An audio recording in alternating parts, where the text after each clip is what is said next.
Everyone, कैसे हो आप सभी। आई होप आप सभी अच्छे होंगे। इस वीडियो में मैं आपको इंडियन कॉन्ट्रैक्ट एक्ट 1872 पढ़ाऊंगी। ये वीडियो हेल्पफुल रहेगा यूनिवर्सिटी के स्टूडेंट्स के लिए भी और एआईबी के स्टूडेंट्स के लिए भी।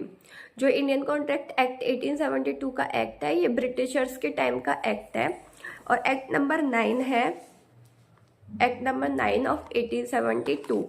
जो ये पहले एक्ट था, सेक्शन 1 पहले सेक्शन 1 से लेके सेक्शन 266 तक था, लेकिन कुछ जो सेक्शंस हैं बाद में रिपील कर दिए गए और अलग से सेपरेट एक्ट बना दिया गया। For example, sales of goods अलग से एक्ट बना दिया है और पार्टनरशिप एक्ट अलग से एक्ट बना दिया है। सेक्शन 1 से लेके 75 तक है, वो है general principle of contract. General principle of contract for example, offer क्या है, एक्सेप्टेंस क्या है, कॉन्ट्रैक्ट क्या होते हैं, एग्रीमेंट्स क्या होते हैं, कैसे इन्फोर्सिबल कराते हैं हम कोर्ट के द्वारा, ये आते हैं हमारे जनरल प्रिंसिपल ऑफ कॉन्ट्रैक्ट्स के अंदर। फिर उसके बाद आता है स्पेशल टाइप्स ऑफ कॉन्ट्रैक्ट, जो डिफाइन है सेक्शन 124 से लेके 238 तक। इसमें आते हैं स्पेशल टाइप्स ऑफ कॉन्ट्रैक्ट, जो डिफाइन करता है बेलमेंट, एजेंसी, इंडेमिनिटी, गारंटी, ये सारी चीज़ें जो स्पेशल टाइप्स ऑफ कॉन्ट्रैक्ट होते हैं वो डिफाइन है सेक्शन 124 से लेके 238 तक। तो सबसे पहले मैं आपको सेक्शन 1 बताती हूँ। सेक्शन 1 डिफाइन करता है शॉर्ट टाइटल। शॉर्ट टाइटल है द इंडियन कॉन्ट्रैक्ट एक्ट और इसकी जो इन्फोर्समेंट डेट है वो है 1 डे ऑफ सेप्टेम्बर 1872, मतलब कि 1 सितंबर 1872 को ये एक्ट इनेक्ट हुआ था। इन्फोर्समेंट डेट है ये इसकी। सबसे पहले हम बात करेंगे कॉन्ट्रैक्ट। कॉन्ट्रैक्ट क्या होता है? कॉन्ट्रैक्ट दो चीज़ों से मिलकर बना है, agreement plus enforceable by law. Agreement क्या होता है? एग्रीमेंट होते हैं सेट ऑफ प्रोमिसेस को बोलते हैं हम एग्रीमेंट। जब कोई भी एग्रीमेंट को हम इन्फोर्सिबल कराएं by court, enforceable by law, जब हम किसी को कोर्ट के द्वारा इन्फोर्सिबल करा सकते हैं, वो सारे एग्रीमेंट हमारे कहलाएंगे कॉन्ट्रैक्ट। इसको हम एक एग्जाम्पल के थ्रू समझते हैं। फॉर एग्जाम्पल, अगर आप सट्टे में पैसे हारे हैं तो आप कोर्ट का दरवाजा नहीं खटखटा सकते उस एग्रीमेंट को इन्फोर्सिबल करने के लिए। वहीं अगर आप किसी के साथ एग्रीमेंट करते हैं और वो आपको पैसे नहीं देता है, तब आप इस कॉन्ट्रैक्ट को इन्फोर्सिबल करा सकते हैं, कोर्ट का दरवाज़ा खटखटा सकते हैं। तो ये होता है कॉन्ट्रैक्ट। जब कोई एग्रीमेंट हम इन्फोर्सिबल बाय लॉ करा सकते हैं, कोर्ट में जाके हम इन्फोर्सिबल करा सकते हैं, हम इंटाइटल होते हैं कंपनसेशन के लिए, तो वो सारे जो कॉन्ट्रैक्ट हैं वो सारे जो एग्रीमेंट हैं वो कहलाएंगे कॉन्ट्रैक्ट। कॉन्ट्रैक्ट डिफाइन है सेक्शन 2H में। एक बार मैं बेयर एक्ट से पढ़ लेती हूँ। An agreement enforceable by law is a contract. तो वो सारे एग्रीमेंट जो इन्फोर्सिबल बाय लॉ है वो हमारे क्या कहलाएंगे? कॉन्ट्रैक्ट। अब यहाँ बात हुई है इन्फोर्सिबल बाय लॉ। अब हमें ये तो समझ आ गया कि भाई हम किन कॉन्ट्रैक्ट को इन्फोर्सिबल नहीं करा सकते। जैसे मैंने एग्जांपल दिया था सट्टे का, कि ये वाले कॉन्ट्रैक्ट हम इन्फोर्सिबल नहीं करा सकते। लेकिन कौन कौन से कॉन्ट्रैक्ट हैं जो हम इन्फोर्सिबल करा सकते हैं? तो ये डिफाइन है सेक्शन 10 के अंदर। सेक्शन 10 बताता है व्हाट एग्रीमेंट्स आर कॉन्ट्रैक्ट, कि कौन कौन से एग्रीमेंट्स हैं हमारे जो कॉन्ट्रैक्ट कहलाएंगे और जो इन्फोर्सिबल बाय लॉ रहेंगे। फर्स्ट है इसमें फ्री कंसेंट। फ्री कंसेंट होनी चाहिए दोनों पार्टीज की। कॉम्पिटेंट पार्टी होनी चाहिए, जो पार्टी है वो 18 अबव होनी चाहिए। Lawful consideration with lawful object, उनका जो कंसिडरेशन है और जो ऑब्जेक्ट है वो लॉफुल होना चाहिए। नॉट एक्सप्रेसली डिक्लेयर्ड वर्ड, और वो एक्सप्रेसली डिक्लेयर्ड वर्ड नहीं होने चाहिए। तो ये जो सारे कॉन्ट्रैक्ट्स हैं ये हमारे इन्फोर्सिबल बाय लॉ होते हैं, जो डिफाइन है अंडर सेक्शन 10। तो आपको सेक्शन 2H कॉन्ट्रैक्ट समझ आ गया होगा और section 10 what contracts are enforceable, कौन कौन से कॉन्ट्रैक्ट हमारे इन्फोर्सिबल हो सकते हैं वो समझ आ गया होगा। तो अब बात करते हैं हम एग्रीमेंट की। एग्रीमेंट डिफाइंड है सेक्शन 2E में।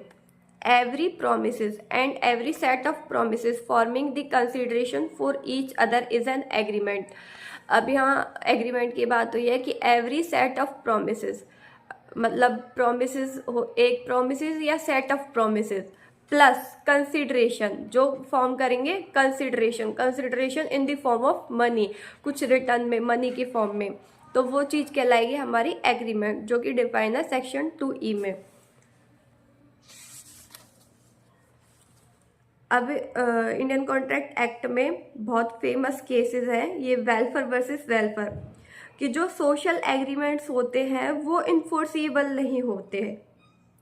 सोशल जो एग्रीमेंट्स होते हैं, फॉर एग्जांपल हस्बैंड वाइफ का कोई एग्रीमेंट हुआ कि हस्बैंड ने बोला मैं तेरे को झुमके दिला दूंगा अगर तूने ये सारी चीज़ें करी, तो वो social agreements enforceable by law नहीं हो सकते। जो वाइफ है वो कोर्ट में जाके इन्फोर्सिबल नहीं करा सकती ये वाले contract. Enforceable by law intention to create legal relationship. Okay, section 10 welfare versus welfare का केस है जिसमें बोला है सोशल एग्रीमेंट नॉट इन्फोर्सिबल।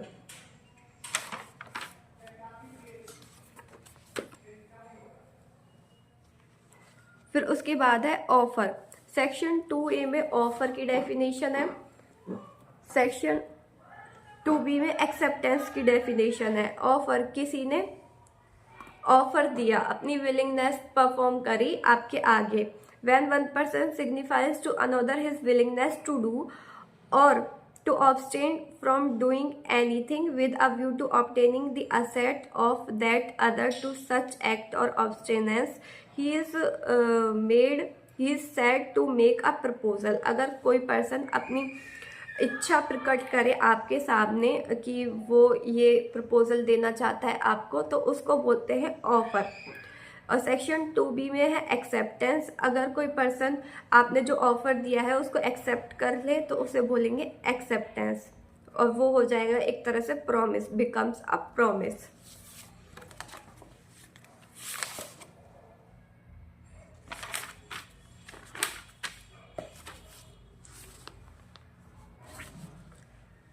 फिर उसके बाद सेक्शन 2C में डिफाइन है प्रोमिसर और प्रोमिसी। प्रोमिसर वो पर्सन होगा जो प्रपोजल देगा, और प्रोमिसी वो पर्सन होगी जो एक्सेप्ट करेगा। The person making the proposal, proposal या ऑफर एक ही बात है। The person making the proposal is called the promisor and the person accepting the proposal is called promisee.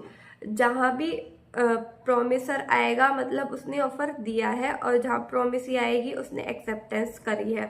फिर उसके बाद है section 2D। Section 2D define करता है कंसिडरेशन। कंसिडरेशन होता है एक तरह से मनी की फॉर्म में होती है कंसिडरेशन, जो एक्सचेंज की ऑफर में होता है वो होती है कंसिडरेशन। जब भी हम कोई एग्रीमेंट करते हैं तो उसमें प्रॉमिस प्लस कंसिडरेशन होना असेंशियल है, जो डिफाइन है सेक्शन 2E में। फिर उसके बाद 2F में है रेसिप्रोकल प्रोमिसेस। फिर 2G में डिफाइन है वॉइड एग्रीमेंट्स। वॉइड एग्रीमेंट्स और वॉइड कॉन्ट्रैक्ट बहुत इंपॉर्टेंट है, इससे क्वेश्चन बनता है। वॉइड एग्रीमेंट वो सारे एग्रीमेंट होते हैं जो वॉइड एब इनिशियो है, मतलब शुरू से ही जो वॉइड है। An agreement not enforceable by law is a void. For example minor के केस में अगर कोई माइनर इंटर करता है कॉन्ट्रैक्ट में तो वो वॉइड एब इनिशियो होगा, शुरू से ही जो हमारा एग्रीमेंट है वो वॉइड कहलाएगा। और फिर उसके बाद आता है वॉइड कॉन्ट्रैक्ट। वॉइड कॉन्ट्रैक्ट होते हैं जो इनिशियली लेवल पे हमारे वॉइड नहीं होते, सब्सटेंशियल जो उनका पार्ट है वो वॉइड हो जाता है। A contract which cease to be enforceable by law, जहां ऐसा पोर्शन सीज हो जाए to be enforceable by law becomes void when it cease to be enforceable. For example आपने पेंटर को एडवांस दे दिए हैं कुछ पैसे, फिर उसके बाद वो हैंडीकैप हो जाता है या फिर पैरालाइज्ड हो जाता है, वो काम नहीं कर पाता है, सीज हो जाना एक तरह से, वो काम करने में असमर्थ हो जाता है। सब्सटेंशियल उसका जो पार्ट है, तब इनिशियल लेवल पे नहीं हुआ है, ये बाद में जाके हुआ है, तो वो होगा वॉइड कॉन्ट्रैक्ट जो डिफाइन है सेक्शन 2J में। फिर उसके बाद है सेक्शन 2I जो डिफाइन करता है वॉइडेबल कॉन्ट्रैक्ट की। वॉइडेबल कॉन्ट्रैक्ट क्या होते हैं? वर्डेबल कॉन्ट्रैक्ट वो सारे कॉन्ट्रैक्ट होते हैं जो दूसरी पार्टी के ऑप्शन पे डिपेंड रहता है कि वो आगे कंटिन्यू करे या ना करे। Voidable contract for example, minor ने कोई कॉन्ट्रैक्ट किया है, वो पहले से ही वॉइड है, लेकिन सामने वाली पार्टी उसको एक्सेप्ट कर रही है और आगे कंटिन्यू कर रही है, तो ये होता है वॉइडेबल। शुरू से वॉइड है लेकिन दूसरी पार्टी उसे एबल कर रही है, उसे बोलते हैं voidable. An agreement which is enforceable by law at the option of one or more of the parties thereto but not at the option of others or others is a voidable contract. Voidable contract